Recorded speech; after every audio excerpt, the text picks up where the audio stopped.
વકફ અને universal civil કોડના વિરોધમાં મુસ્લિમ સમાજનું શાંતિપૂર્ણ ધરણા પ્રદર્શન. ભરૂચ શહેરના પશ્ચિમ વિસ્તારમાં આવેલ એપીએમસી માર્કેટ સામેના ગ્રાઉન્ડ ખાતે મુસ્લિમ સમાજ દ્વારા વકફ બોર્ડની મિલકતો અંગે કેન્દ્ર સરકાર દ્વારા લેવામાં આવતા પગલાં અને યુનિવર્સલ સિવિલ કોડના મસૂદાના વિરોધમાં શાંતિપૂર્ણ ધરણાનું આયોજન કરવામાં આવ્યું હતું. આ ધરણામાં સમાજના મોટી સંખ્યામાં સભ્યો ઉપસ્થિત રહ્યા હતા. હાજર લોકો દ્વારા પોતાની વણછૂટેલી લાગણીઓ વ્યક્ત કરી સરકારના ષડયંત્ર સામે અવાજ ઉઠાવ્યો હતો. પ્રદર્શન દરમિયાન કોઈપણ પ્રકારનો અનિચ્છનીય બનાવ નોંધાયો નથી અને સમગ્ર કાર્યક્રમ શાંતિપૂર્ણ રીતે સંપન્ન થયો.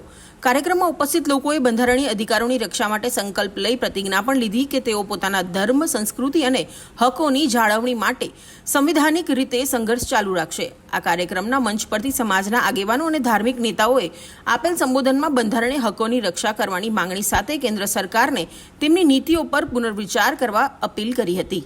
અઝર પઠાણ, ભરૂચ. भारत को एक संपूर्ण प्रभुत्व संपन्न समाजवादी पंथ निरपेक्ष लोकतंत्रात्मक गणराज्य बनाने के लिए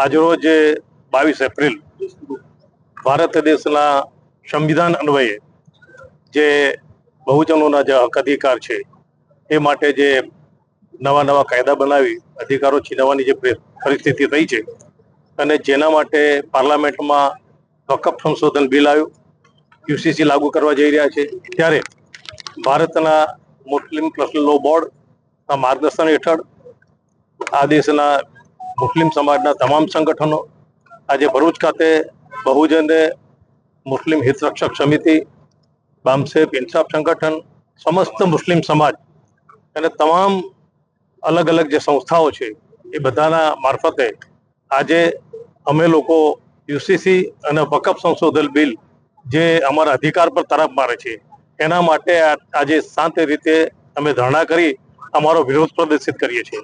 આ દેશના સંવિધાનમાં મૂળભૂત અધિકાર તરીકે અનુચ્છેદ 14 થી અનુચ્છેદ 32માં જે વ્યાપક ફંડામેન્ટલ રાઇટ્સ છે, જેમાં અનુચ્છેદ 25 થી 27 જે ભારત દેશના પ્રત્યેક નાગરિકને દરેક ધર્મનો મનાવવાનો, એનો અમલ કરવાનો, એનો પ્રચાર કરવાનો એ તમામ પ્રકારના અધિકારો એમને આપેલા છે. એની સામે આજે જે ષડયંત્ર રચી એને નિરસ્ત કરવાના જે પ્રયત્નો થઈ રહ્યા છે એની સામે અમારો ખેદ છે, એનો વિરોધ છે. સાથે જ અનુચ્છેદ 31 પ્રમાણે જે સંપત્તિનો અધિકાર છે એ આજે બુલડોઝરના નામ પર આ દેશના તમામ બહુજનો, ખાસ કરીને મુસ્લિમ સમાજ ઉપર જે મોટા પાયા પર જે બુલડોઝર ચલાવી અને જે મિલકતો, મસ્જિદો અને જેની પર બુલડોઝર ચલાવી તોડી નાખવામાં આવે છે, બેઘર કરવામાં આવે છે. અરે જ્યારે સંવિધાને તમને અધિકાર આપ્યો છે કે ભાઈ દરેક જગ્યાએ તમે કોઈ પણ નમાજ પઢી શકે, પ્રાર્થના કરી શકે, મંદિર બનાવીને ગમે તે તમે એ કરી શકો છો, તો નમાજ પર પ્રતિબંધ કેમ? અલગ અલગ મસ્જિદોની અંદર આજે જે શોધખોળ ચાલી રહી છે કે આ મસ્જિદ પહેલા હિન્દુ ધર્મની હતી, કહા હતી, અને એ મસ્જિદ તોડવા માટેના જે ષડયંત્રો છે ત્યાં નમાજ બંધ કરાવવું અને ત્યાંના મુસ્લિમોને કે ત્યાંના લોકોને રંજાડવા એ ખરેખર સંવિધાનની વિરુદ્ધ છે.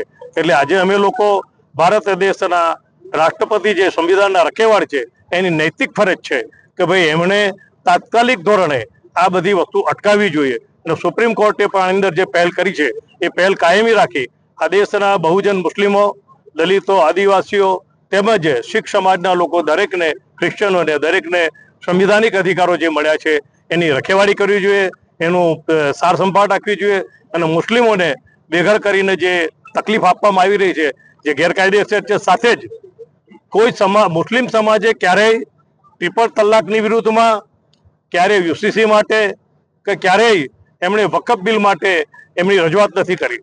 જે પાર્લામેન્ટની અંદર જે સરકારમાં જે લોકો છે એમાં એક પણ મુસ્લિમ નુમાઇંદો પ્રતિનિધિ ચૂંટાઈને નથી ગયો અને એમને ટિકિટ નથી આપી.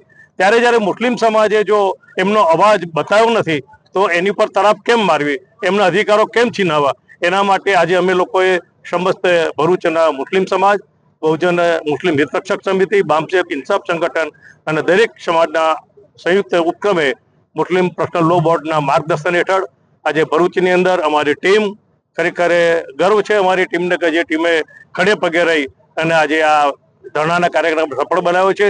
સમાજના તમામ મુસ્લિમ ભાઈઓ બહેનોને આવનાર સમયમાં જે પણ આંદોલનના જે પ્રોગ્રામ આવે એમાં આ જ રીતે સાથ સહયોગ આપી આપણા સંવિધાનિક અધિકારો બચાવીએ, આપણા સંવિધાન બચાવીએ અને આપણા સમાજને સુરક્ષિત કરીએ, એ જ અભ્યર્થના.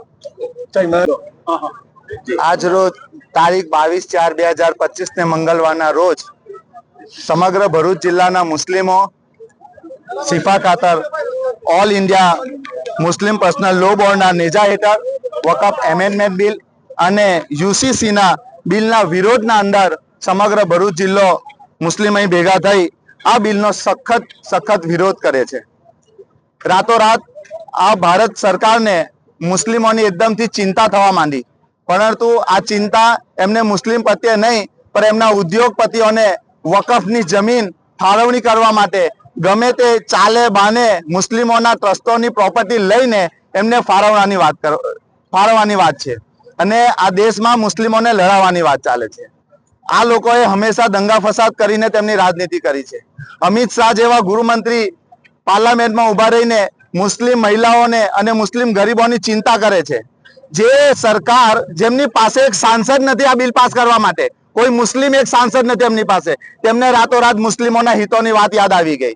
આ સરકારને રાતોરાત મુસ્લિમ કેવી રીતે ડેવલપ થાય એની ચિંતા આવી ગઈ. જે સરકાર 10 મિનિટ રોડ પર નમાજ ના પડવા દેતી હોય, મુસ્લિમોની ધાર્મિક ક્રિયા જે એમનો પ્રાથમિક અધિકાર છે તેને જો લઈને વિરોધ દર્શાવતી હોય તે સરકાર મુસ્લિમો માટે શું કરી શકતી હોય? માટલા લભાવણી વેચાવણી સ્કીમો બનાવીને મુસ્લિમોને છેતરવાની ધંધા કરેલા છે અને તેના વિરોધમાં સમગ્ર ભારતના મુસ્લિમો રોડ પર છે અને મુસ્લિમોને હલકામાં લેવાની કોશિશ ના કરે. આ મુસ્લિમોએ દેશની આઝાદીમાં સિંહ ફાળો ભજવ્યો છે અને મહત્વની ભૂમિકા ભજી છે.